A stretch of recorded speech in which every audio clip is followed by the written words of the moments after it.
Every once in a while, we get an emergency alert on our phones that gives us a description of a missing child and a person or vehicle to be on the lookout for, known as an Amber Alert. But do you know how the system originated? Why do we get Amber Alerts? Unfortunately, like so many other safety measures in place, the Amber Alert system was developed in response to the kidnapping and murder of a child, Amber Hagerman, in Arlington, Texas in 1996.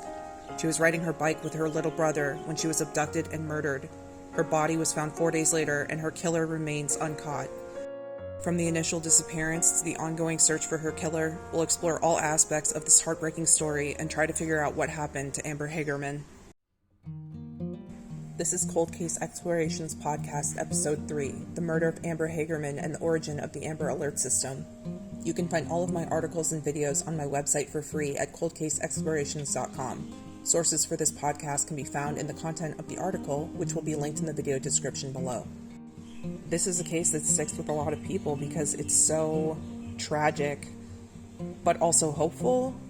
The Amber Alert system is established because of Amber's abduction and murder, but at the same time, her case has never been solved. Her family has never had justice. She has never had justice. And here we are still talking about this case just about 30 years later. So it's really hard, cases like this are really tough because while some good did come out of this whole situation, with the establishment of the Amber Alert system, her family still doesn't have justice, she doesn't have justice, and we're still waiting here for answers. Hopefully with continued advancements in DNA technology and forensic science, we'll be able to one day solve this case, but for now, it remains unsolved. With that background, let's return to Amber Hagerman's cold case. In 1996, Amber Hagerman was a 9-year-old girl who was visiting her grandparents in Arlington, Texas with her family. She was a Girl Scout, and her favorite song was America the Beautiful, with her favorite line being, "For Amber Waves of Grain." Many of Amber's school-age friends described her as nice and pretty, and she seemed to have been well-liked by her classmates. She liked playing with Barbies and riding her pink bicycle that she'd gotten for Christmas one year. Amber also loved being a big sister to her little brother, Ricky. She loved being a little mommy to her little brother, said Amber's mother, Donna Whitson. Overall, Amber was like any other 9-year-old, until her life was snatched away by an abductor. On January 13th, 1996, Amber and her 5-year-old little brother, Ricky, were at their grandparents' house in Arlington, Texas. Their mother was giving an interview to Dallas news station WFAA regarding families that had successfully gotten off of welfare, so the grandparents were watching the children that day. The kids headed out to go ride their bikes for a little while, likely bored from being in their grandparents' home all day. It was about 3:10 p.m. on Saturday afternoon when they left, and they were told to stay around the nearby area, within a few blocks. As they rode along, the kids caught sight of a cool ramp in the parking lot of an abandoned Winn-Dixie grocery store. Amber wanted to go ride on it, but Ricky, remembering that his grandparents had told them not to stray too far, headed back home. The parking lot was just 0.2 of a mile from their grandparents' house. When Ricky arrived home without Amber, his family asked him where she was. He told them that Amber had gone too far and was at the grocery store parking lot, at which point he was sent to go and retrieve her. But by the time he got there, she was already gone. Before Amber could follow after Ricky when he'd left to return home, she was abducted by a man who grabbed her off her bike and pulled her into a car through the driver's side door. The time was 3:18 p.m., just 8 minutes since Amber had left her grandparents' house.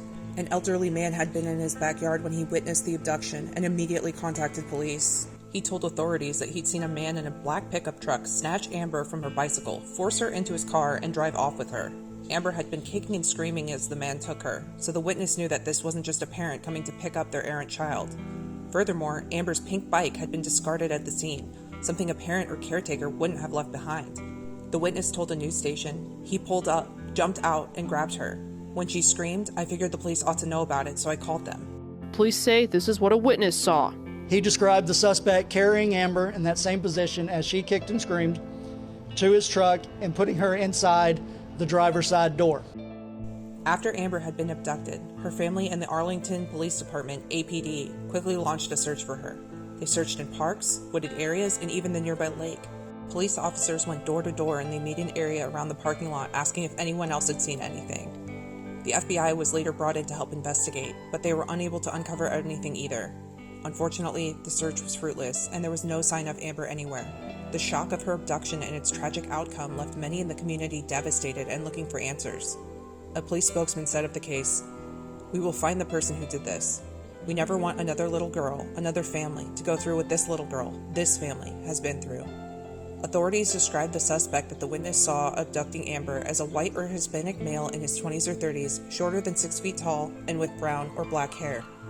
However, it's thought that a lot of potential witnesses didn't come forward because they were afraid that their immigration status, or lack thereof, might end up getting them deported if they spoke with authorities. Amber's mother, Donna Whitson, believed that a sex offender had abducted and murdered her daughter. She told the press, "Child predators either need to be locked up for life or be killed." It was 4 days later, on January 17th, that a man walking his dog made a grim discovery. He found Amber's body roughly 4 miles away from the spot where she'd been abducted. Maintenance workers at the apartment complex doing work that day stated that they'd been near the creek earlier in the day and her body hadn't been there. Authorities suspected that recent rain had caused the creek to rise and carried Amber's body to where it was eventually found. She hadn't been placed there originally. APD Detective Grant Gilden said of the area, "It's a very secluded area where her body was found. We do believe you'd have to be somewhat familiar with that area to know where that creek is. Was there connection with that location? And was it someone who had a reason for turning back to the center of town?" The autopsy showed that Amber had died from slicing injuries to her neck, perhaps by a knife or other sharp objects. She also had a number of bruises and other injuries on her body. Found nude except for a sock on her left foot, the clothing that she was wearing, a Camp Hart t-shirt, pink pants, and brown shoes, has never been found.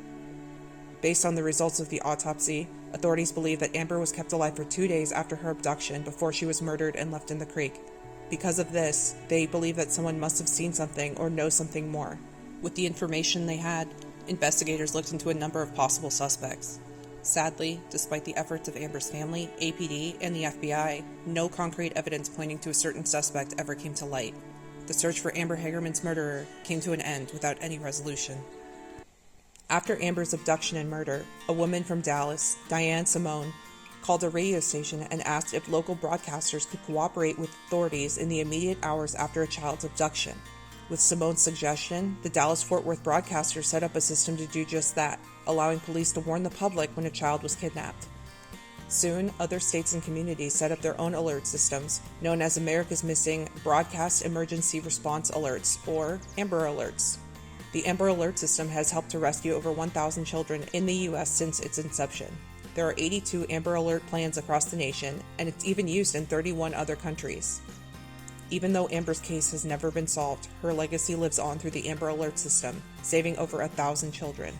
Hey, this is editing me jumping in just to say that there is some controversy over Amber Alerts and whether they actually help to recover missing children. I didn't feel like a video that discusses Amber's case is the appropriate place to do that. If you guys are interested in me talking about some of the controversy over Amber Alerts, I'm happy to discuss that in a different video, but let me know in the comments. The case of Amber Hagerman has been reopened multiple times over the years, with potential leads being explored and new evidence being submitted for testing. Overall, authorities have received over 7,000 tips in the Amber Hagerman case throughout the years, although they still have made no arrests. Some authorities are hopeful that further advances in DNA technology will lead them to Amber's killer at some point in the future. APD Detective Grant Gilden believes that the case can be solved. He stated, "I want to make clear here today that we believe this case will get solved. We believe there's no way the killer in this case could have committed the crime in the manner that they did without someone seeing, hearing, or having some knowledge of what happened." In the years since Amber's murder, police have stated that they have no interest in the immigration status of any potential witnesses. APD Assistant Police Chief Kevin Colby has stated, "Our hope is that someone in the community saw something. Maybe they didn't come forward 25 years ago out of fear or not wanting to get involved." Amber's mother, Donna Williams, formerly Whitson, has publicly pleaded with the killer.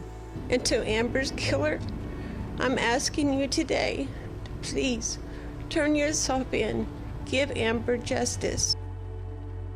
APD Sergeant Ben Lopez, a member of the original task force on Amber's case, has said, "I would love to be able to give Donna and Ricky and the rest of the members of their family the answer to the question that they would like to know.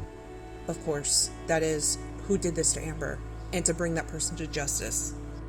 Ultimately, I think it would take some sort of breakthrough in DNA testing to find Amber's killer, perhaps via familial DNA, like in the Golden State Killer case where a relative's arrest eventually led to the serial killer's arrest. The fact that it's been so long since this happened is concerning, but the passage of time has also allowed for advancements in DNA technology. Perhaps one day soon, we'll know who killed Amber Hagerman. There have been few updates in Amber's case, and none have led to her killer. Some of these updates looked really promising because 6 different people actually confessed to her murder, but none of them turned out to be the perpetrator, so that's really crazy. In 2021, authorities released new photos and disclosed that they had DNA evidence in the Amber Hagerman case. They hoped that the photos might jog someone's memory that might have information, but it's unclear if anything new came of this public plea. There is currently a $10,000 reward for information leading to an arrest in the Amber Hagerman case.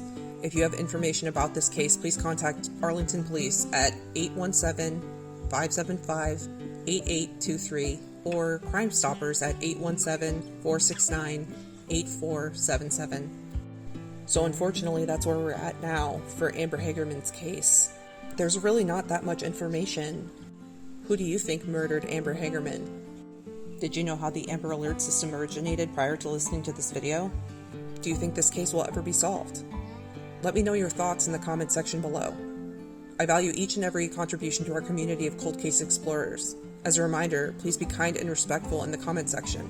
A supportive and positive environment helps us all think more clearly and discuss these cases more effectively. Let's keep our discussions constructive, compassionate, and considerate.